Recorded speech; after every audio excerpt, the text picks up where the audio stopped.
Fala aí, galera. Obrigado por estarem de volta aqui no nosso canal da Casa da Redação. Estamos inaugurando hoje uma modalidade nova em relação à proposta da semana passada. Vamos trazer para vocês algumas redações que foram sugeridas por pessoas dos internautas, já mandaram para nós umas propostas de tema. E aí vou fazer assim, eu vou escolher alguns desses temas e vou produzir o texto, vou montar o texto com as características do Enem. Um texto com o número de linhas, inclusive, pedido pelo Enem, que a gente sabe, tem que fazer 30 linhas. Menos do que isso não dá para fazer, não. Então, mandem para nós mais temas. Escolhemos 2 especiais para tratar nessa primeira semana, em que a gente vai mudar um pouquinho o foco. Em vez de escrever o texto na lousa, eu vou escrever o texto e vocês vão acompanhando aí no canal, vão acompanhando como é que funciona a montagem do parágrafo de introdução, como é que eu faço para avançar com o discurso, os elementos que marcam a transição. Então, a redação é para tirar mais de 900. Essas propostas que vocês estão vendo aqui, elas estão de acordo com essa mudança pequena que houve lá na proposta da correção da VUNESP, né? Houve uma mudança na banca de correção e a VUNESP passou a ter uma alteração, fez uma pequena alteração no modelo de correção. Então, essas redações que vocês vão ver agora, elas guardam uma relação muito estreita com o seu projeto de vida, com o seu projeto de Enem para esse ano. Acompanhem aí, dê uma olhadinha com muito cuidado e veja como a progressão do discurso, a organização do parágrafo de argumentação, a mudança no parágrafo de conclusão. Esse é um parágrafo importante pra caramba para nós. Então, muito cuidado com o parágrafo de conclusão. Mas eu já dou orientação, eu mostro o texto, eu mostro como foi construído o texto e vocês vão acompanhando, vão poder utilizar como parâmetro, como referência. Não é modelo não, tá? Não é modelo, é bom que se diga que não é modelo. Porque eu não acredito muito nessa história de modelo não. Você faz uma proposta que é de manual, daqui a pouco esse manual não se ajusta a um tema novo, então isso acaba prejudicando um pouquinho a redação. Então, fique bem atento. Olhe com atenção mesmo e perceba como foi construído o texto, como foram construídos os parágrafos e a gente vai ter uma referência legal para fazer uma redação nota 1000. Vamos lá. O primeiro tema que a gente vai discutir, que eu vou escrever para vocês darem uma olhadinha, é sobre discurso de ódio nas redes sociais. Eu acho bom tema. Eu gosto de temas sobre comportamento, acho legal. Torço muito para que esse ano o Enem traga um tema sobre comportamento. O tema do ano passado eu não gostei muito, não, embora tenha sido interessante sobre alguns aspectos. Eu prefiro o tema de comportamento, que fale sobre relação pais e filhos, que fale sobre a internet, que fale sobre comportamento alimentar. Eu torço muito para que o tema seja sobre obesidade. Os meus meninos sabem que eu torço muito por esse tema já faz algum tempo, mas, enfim, de toda forma, os temas de comportamento são mais interessantes porque eles permitem uma alusão histórica mais rápida, eles permitem que o candidato faça associação de exemplo, que eu gosto muito de exemplo. No outro momento, vamos falar um pouquinho sobre os exemplos. Quanto mais exemplo você der, quanto mais alusão histórica você der, quanto mais associações você fizer, mais a competência 2 será atingida, né? A competência do candidato dialogar com outro ramo do conhecimento. Então vamos ler a redação, vocês acompanhem comigo e vejam como não tem nenhum mistério. Fazer 1000 não tem mistério nenhum. Santo Agostinho propunha que para a par com a liberdade anda a responsabilidade. A orientação cabe bem para tempos em que se tem confundido liberdade de expressão com intolerância, em clara confusão sobre a noção do que é público e privado. Assim, os discursos de ódio nas redes sociais celebram a sociedade da intolerância, na qual a opinião contrária e o contraponto são uma afronta, uma heresia e um atentado à dignidade. Trata-se de um perigoso cenário responsável por violências que vão muito além da virtualidade e carece de olhar atento da lei. Esse parágrafo de introdução eu gosto muito porque ele começa com uma citação. Ele começa fazendo menção ao Santo Agostinho. Por que é legal? Porque já desperta no corretor a necessidade de olhar para a sua redação com outros olhos. Quantos candidatos vocês acham que vão começar fazendo uma associação, uma citação, uma alusão histórica? Só os bons é que vão fazer isso. Só os craques é que fazem isso. Você pode ser craque. Começando com uma citação, é bom lembrar, a citação fundamenta a minha proposta de tese. A citação não pode estar solta no parágrafo de introdução. Ela tem que ser um motivo para você construir o seu parágrafo de introdução. Então, quando eu cito o Santo Agostinho, eu quero fazer uma associação com aquilo que eu penso sobre o tema. Então, citar o Bauman, citar o Kant, é sempre bom, é legal. Na introdução, ela é muito arriscada, a citação é arriscada, mas bem colocada, ela funciona como elemento de propagação da ideia pessoal, da subjetividade. Quer dizer, o que eu penso é o que o Santo Agostinho dizia. Não é legal fazer assim? E depois eu expando. Os parágrafos, os períodos que seguem essa frase do Santo Agostinho, eles são bem construídos porque eles se apoiam nessa ideia para mostrar que eu tenho 2 argumentos para defender. Esses argumentos serão desenvolvidos no corpo da redação. No primeiro momento eu digo, a orientação cabe bem para tempos em que se tem confundido liberdade de expressão com intolerância, em clara confusão sobre a noção do que é público e privado. Repare que a orientação cabe bem. Eu estou aproveitando a frase do Santo Agostinho para fazer o texto avançar. Então, não está solta, a frase não está mal colocada e ela é parâmetro para o que eu vou escrever adiante. Tá bom? Tem que seguir essa linha, tem que seguir essa direção e aí começar a fazer a sua argumentação. Os parágrafos de argumentação, eles guardam uma relação estreita com o que eu disse no começo. O seu projeto de vida tem a ver com o seu parágrafo de introdução. Bem feito esse parágrafo de introdução, ele garante a gente uma nota legal, porque é assim, o projeto de texto está na introdução e segue no argumento. O projeto de texto está na introdução, o seu projeto de vida também está. Tome muito cuidado. O que você vai dizer no corpo da redação, no argumento, já está definido na introdução. Então vamos à argumentação. O parágrafo de argumentação segue a linha do que foi dito no começo do texto. Vejamos. É importante destacar dessa forma que a liberdade de expressão não é um direito fundamental absoluto. Quando anônimos ofenderam a filha do ator Bruno Gagliasso, a apresentadora Maria Júlia Coutinho ou a atriz Thaís Araújo, por conta da cor da pele delas, cometeram um crime. Quando o rapaz expõe fotos e vídeos íntimos da ex-namorada, comete um crime. Quando se propõe matar um adversário político ou passar por cima da lei, comete-se um crime. Em tais casos, não houve exercício do direito constitucional da livre manifestação do pensamento, uma conquista democrática inegociável, mas uma afronta à legalidade. Sem que se estabeleça essa linha tênue, será impossível definir o que pode e o que não pode. Pior, estarão abertas as portas para o exercício da intolerância. Chamo a atenção desse parágrafo de argumentação que eu fundamentei meu argumento em cima de exemplos.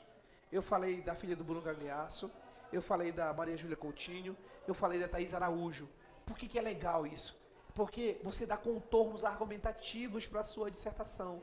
O exemplo é legal porque eu consigo provar no texto que aquilo que eu disse no começo tem uma justificativa.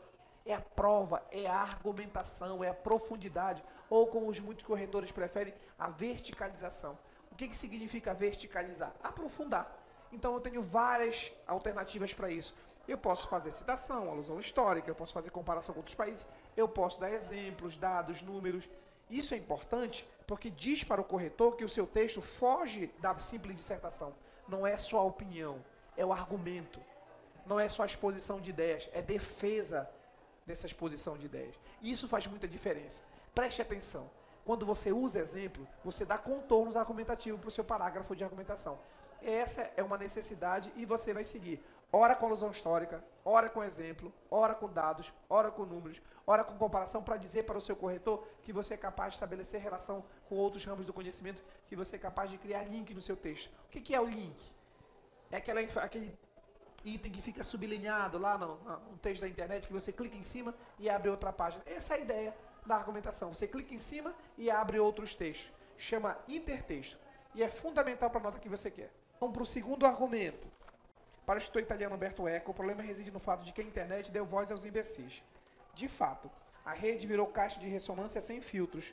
Não são raros os sites que estimulam os movimentos nazifascistas, a cooptação por movimentos terroristas, os maniqueísmos políticos, os exageros na defesa de ideias religiosas, fora os exemplos de páginas de conteúdo pedófilo ou apologista de outras manifestações que se afastam da lei e da moral. Pena que existe pouca disposição para punir crimes dessa natureza. Em 2012, uma norma denominada Lei Carolina Dickmann fez algumas alterações no Código Penal, tipificando crimes de natureza online e delitos informáticos. Um dos primeiros esforços no sentido de estabelecer segurança jurídica à área. Seja eficaz ou não, demonstra certo interesse por ordenamento jurídico em considerar a internet um campo de ação também regulamentado. É preciso, porém, ir além. Esse segundo parágrafo de argumentação tem uma característica que eu gosto muito. Primeiro, eu abro o meu parágrafo com uma referência a Umberto Eco, uma frase que pode ser utilizada em vários contextos. A internet deu voz aos imbecis. E vamos combinar que isso tem muito a ver. A internet deu voz aos imbecis. Eu uso o texto do Umberto Eco, a frase do Umberto Eco, a citação do Umberto Eco, também para fundamentar o que eu vou dizer depois. Quer dizer, a citação está contextualizada. Reparem como existe uma preocupação em fazer dessa citação uma referência a retomar o que eu disse para poder avançar com um parágrafo, com o período que vem depois. Em seguida, eu falo sobre o problema. Não pode esquecer que toda prova de Enem problematiza. Toda prova de Enem é um problema. Seja um problema de natureza social, político, religioso, ideológico, mas é sempre um problema. Depois eu vou atrás dessa problematização. Digo que o Estado não pune, que a lei não pune. E uso uma referência a uma lei já estabelecida, vocês conhecem bem, que é a lei que foi chamada de Carolina Dickmann, por causa do que aconteceu com a Carolina Dickmann, que ela foi hackeada e as fotos dela vazaram na internet, e passou a se dar nome a essas infrações cometidas virtualmente de lei Carolina Dickmann. E, automaticamente, essa lei não tem ainda a amplitude que deveria, mas já é um esforço nesse sentido. Eu me apoio nessas duas referências, a citação do Eco, do Humberto Eco e a lei Carolina Dickmann, para definir a minha proposta de argumentação. E aí eu vou dizer, como falta Estado, como falta uma regulamentação, o que eu vou dizer no parágrafo de conclusão? É preciso Estado, é preciso regulamentação, é preciso lei mais específica. O problema do argumento se resolve na conclusão. Grosso modo, se vocês perceberem bem, o Enem é redundante. Eu apresento um problema, eu discuto o problema e resolvo o problema. Isso não pode ser um problema para nós, bora combinar. Então vamos à conclusão para perceber como a estratégia argumentativa define também as minhas intervenções no parágrafo final. Vamos lá. Assim, a sociedade civil organizada deve ser convocada para propor medidas ainda mais efetivas para mudar tal panorama.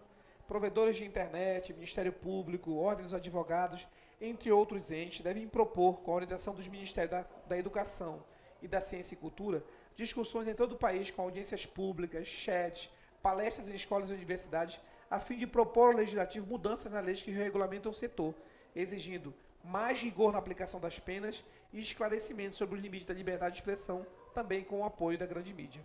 Em outra frente, a criação de delegacias especializadas em crimes virtuais permitirá maior investigação, o aumento das denúncias e a intimidação dos que consideram a web terra de ninguém, com o objetivo de proteger a integridade e promover a tolerância. Dessa forma, ter-se-á um espaço para subjetividades responsáveis. Essa proposta de conclusão, ela responde a 3 perguntas que eu acho fundamentais para a resolução do problema que eu manifestei no começo do texto. Que vejam só, eu digo quem é que vai mudar o problema, eu digo como é que vai mudar o problema e para que vai mudar o problema. Essas 3 perguntas, que terão 3 respostas encaminhadas no parágrafo de conclusão, são fundamentais para a gente conseguir esses 200 pontos, que tirou muita gente da briga, inclusive, ano passado, né?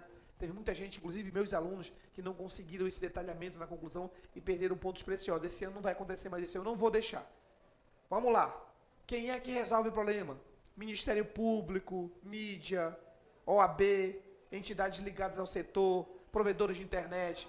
Todos esses agentes sociais são capazes de mudar o panorama que eu discuti no corpo do texto. O legislativo propondo leis, a mudança feita a partir da conscientização, distribuição de panfleto, tudo isso, em todas as propostas de redação, não importa qual seja o tema, dão direção para o seu parágrafo de conclusão. Ou seja, se eu crio o problema, eu sou capaz de resolvê-lo. É essa a lógica da redação do Enem. Vou dizer de novo, o Enem é redundante. Eu tenho um problema, eu discuto o problema e eu resolvo o problema. Se a gente tiver essa atenção, não há esse mistério todo em torno de uma prova que é fundamental para o nosso projeto de vida.